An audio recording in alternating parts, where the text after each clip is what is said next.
Bonjour à tous, bonjour à toutes.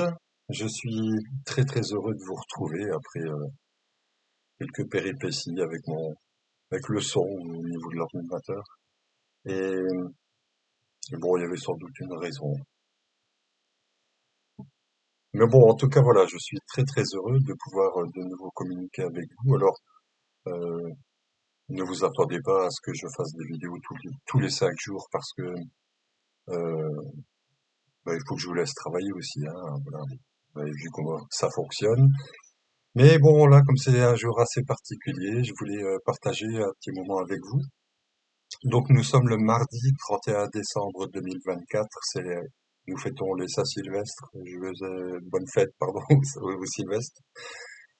Euh, donc, nous sommes le dernier jour de l'année et pourtant, le soleil se situe actuellement à 10 degrés 22 dans le signe du Capricorne et ici, il est 17 heures.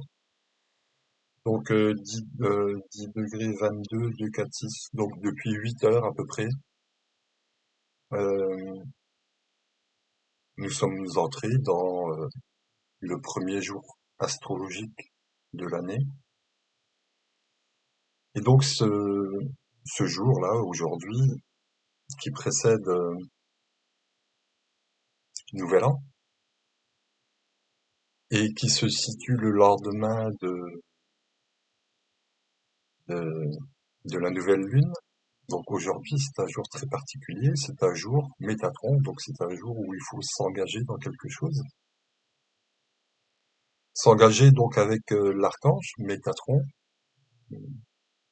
pour aller puiser la volonté divine pour nous guider tout au long de cette année en laissant disparaître toutes les parts de nous qui ne nous appartiennent pas. Et donc pour cela, donc voilà, je vais rentrer dans plein de choses qui vont pouvoir peut-être paraître complexes, mais bon, vous allez comprendre ce que je veux dire. Donc pour nous aider avec cet ange là aujourd'hui, commence la régence de 5 jours de l'ange Némamien qui justement lui nous amène le discernement et l'entendement. Alors, dans entendement, il y a bien sûr le verbe entendre, et on a deux oreilles et une bouche, donc il va falloir s'efforcer d'écouter les autres et de s'écouter soi-même aussi, et, et tout au long de l'année, je dirais, de faire preuve de discernement, parce que justement, on va rentrer dans une année qui va être sans doute encore plus confuse que celle qui se termine, mais aussi une année très particulière. Comme le dit un ange, je sais plus lequel, comme j'y suis. Donc, mais c'est très récent. Il nous dit, au lieu de vous plaindre de ce que vous perdez, réjouissez-vous de toutes les nouvelles. C'est pas les nouvelles, c'est les futures rencontres. On va faire de grandes rencontres dans les années qui suivent, et peut-être 2005 va être une année importante pour ça, et ça a déjà commencé. On peut voir que dans beaucoup de pays du monde, il y a plein de lumière dans le ciel. Bon, il y a sans doute beaucoup de drones aussi, hein. On ne sait pas tout ce qui se passe parce que beaucoup de choses nous sont cachées, mais euh, derrière ce qui vole comme un objet terrestre, de fabrication terrestre, il y a des choses qui volent dans le ciel qui ne sont pas du tout terrestres. Et j'ai eu la chance donc d'en rencontrer des êtres qui viennent d'ailleurs, euh, donc des anges et des êtres. Euh, et je pense qu'on se prépare à oui à de rencontres de, je sais pas, des membres de notre famille, je sais pas comment dire ça. Et il y a quelque chose qui me réjouit de savoir que on s'approche de plus en plus de ces rencontres du troisième type. Et donc, comme on est tous très nombreux et très différents sur Terre, donc on risque de rencontrer beaucoup de personnages, je vais dire, différents, et je suis très excité à cette idée-là. Et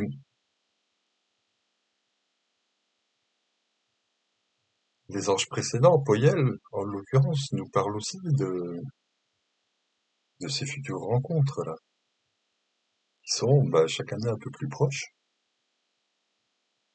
Il me semble que Mitzraël, entre autres, nous parlait de insister beaucoup sur les voyages galactiques, les voyages dans le cosmos et tout ça, qu'il était intéressant et important même de d'apprendre à voyager déjà intérieurement,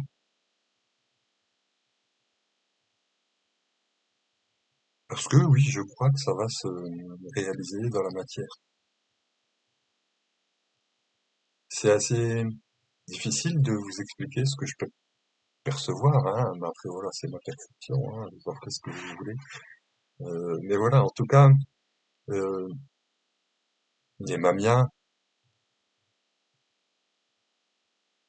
je pense qu'il est important de se remplir de ces essences pour avoir l'esprit suffisamment clair et averti pour faire preuve de discernement dans toute la manipulation qu'il va y avoir par rapport à la réalité qui sera cachée derrière.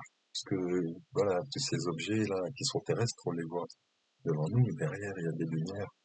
Personne pratiquement ne sait de quoi il s'agit, sauf ceux qui le savent et qui ne veulent pas en parler parce que voilà, tant que nous ne savons pas, ils ont un pouvoir sur nous. Mais nous avons un pouvoir qu'ils connaissent et qu'ils ne peuvent pas maîtriser, c'est le pouvoir de notre pensée. Si on sait ne pas se laisser être empoisonné par leurs vibrations, hein, leurs énergies, voilà, si on arrive à se détacher de ça, on arrive à capter des choses extraordinaires, à communiquer, et tout ça va s'approcher de plus en plus de nous. Et donc aujourd'hui, avec Nemamia, il y a Damabia qui est présent. Donc Nemamia, c'est Mercure-Uranus. Donc Mercure, c'est l'intelligence, et Uranus, c'est la sagesse, l'amour universel, la haute moralité, les essences christiques. Donc l'intelligence de la sagesse et de l'amour. Et donc il est accompagné de Damabia qui, lui, porte les essences de Lune, Uranus. Donc on retrouve Métatron, deux fois Uranus, Mercure et la Lune. Et donc l'archange Gabriel, avec Mercure l'archange Michael, avec la Lune l'archange Gabriel. Et au travers de Damabia, là, Gabriel, l'archange, Yesod, la Lune, c'est le système de reproduction féminin. Donc accoucher de nouvelles idées, de nouvelles pensées, les réaliser, les reproduire dans la matière, ça c'est Damabia. Qu'est-ce qu'on va reproduire avec lui? On va reproduire l'amour universel, la sagesse, la haute moralité et les essences christiques. Donc on verra, bien entendu, nous serons les témoins de l'inverse aussi, hein, puisque pour que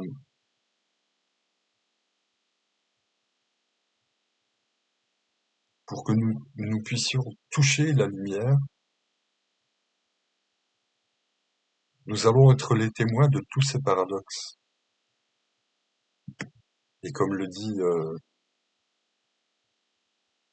Meyel, hier, 64, il nous dit que nous, humains, nous sommes très importants. En tout cas, ceux qui travaillent sur eux sont très importants parce qu'ils maintiennent l'équilibre sur Terre. Donc,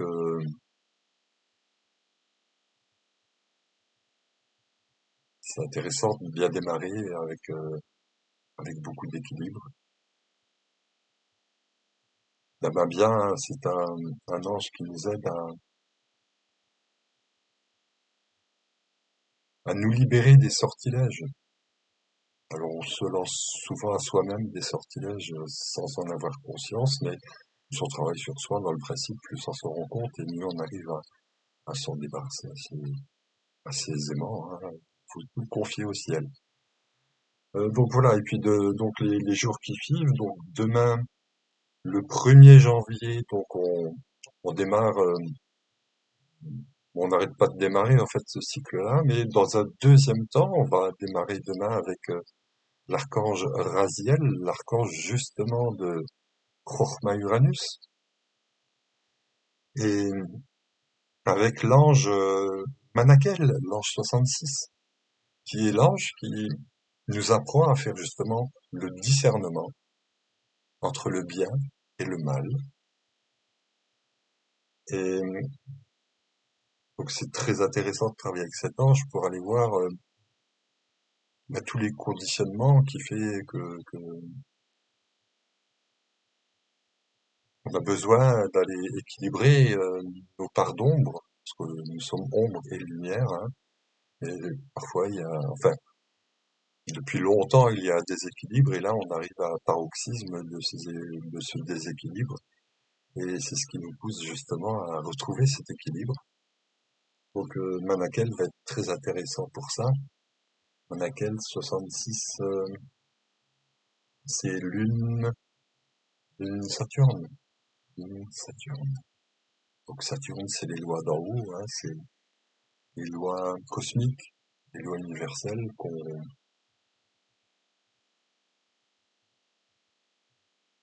qu'on a découvert au travers de la transgression. Ces lois, justement. Euh, le jour suivant, ce sera donc toujours avec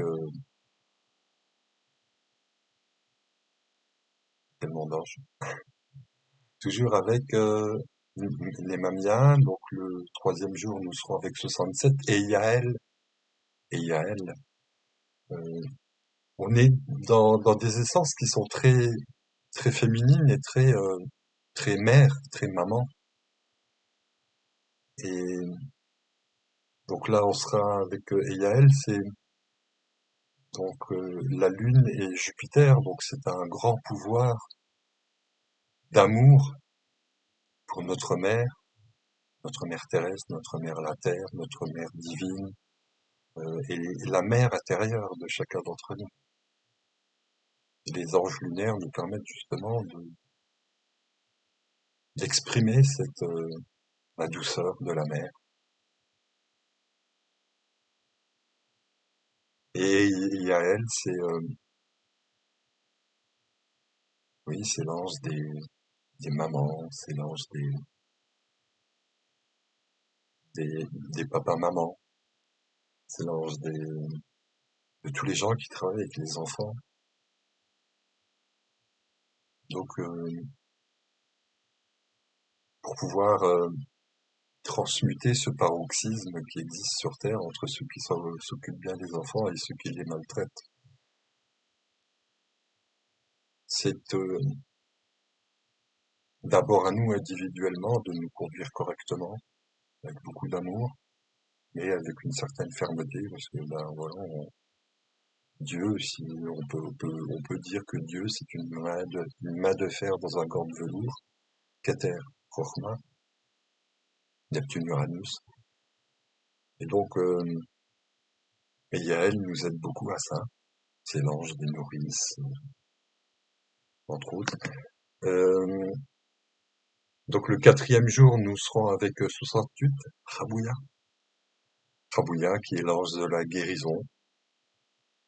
Et voilà, tout comme pour les anges lunaires de Yesod, Lune, de l'archange Gabriel, c'est très féminin. Je vois cet ange-là comme une femme qui cultive.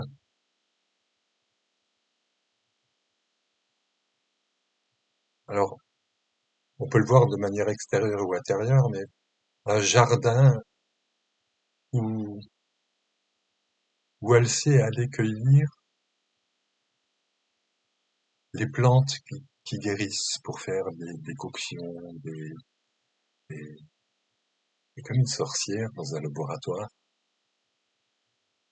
Vous savez ô combien on a brûlé de ces sorcières là, donc ces connaissances là sont en nous. Cette sorcière là, Fabouya, elle est aussi en nous. Et elle a cette capacité à nous apprendre ces formules, à nous aider à les retrouver à l'intérieur de nous. Formules magiques ou la magie.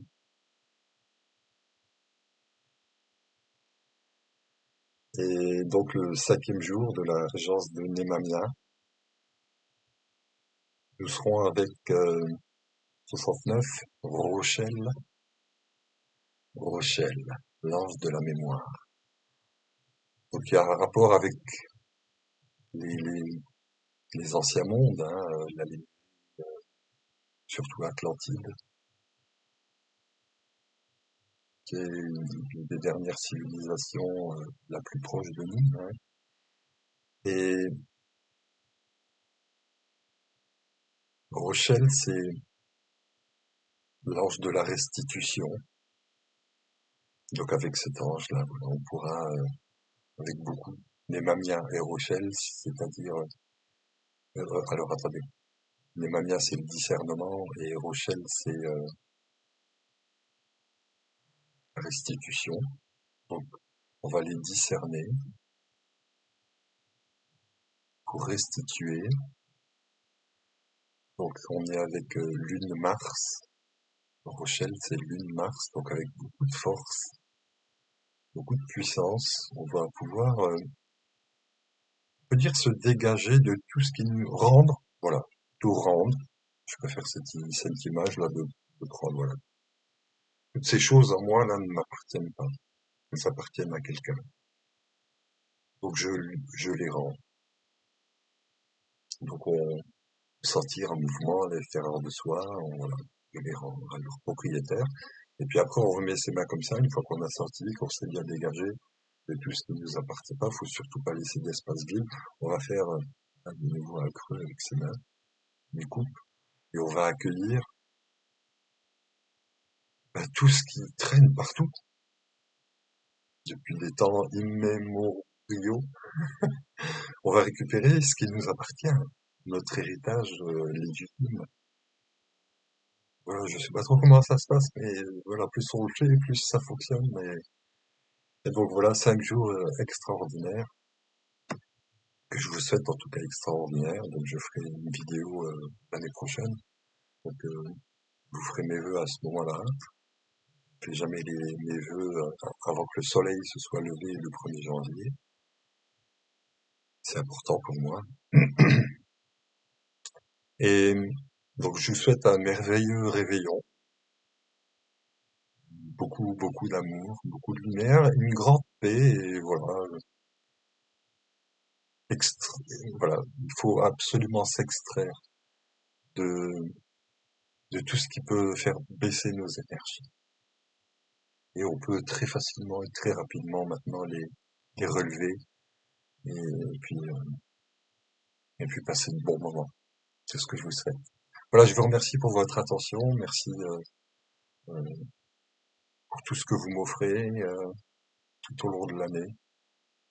Quand je vois le nombre de personnes qui augmente chaque fois, qui vont écouter mes vidéos sur mon blog. Voilà, merci à tous. C'est grâce à vous, bravo, voilà, c'est grâce à vous que je fais ça. C'est très encourageant et je vous remercie. Que soyez bénis pour cela. À très bientôt.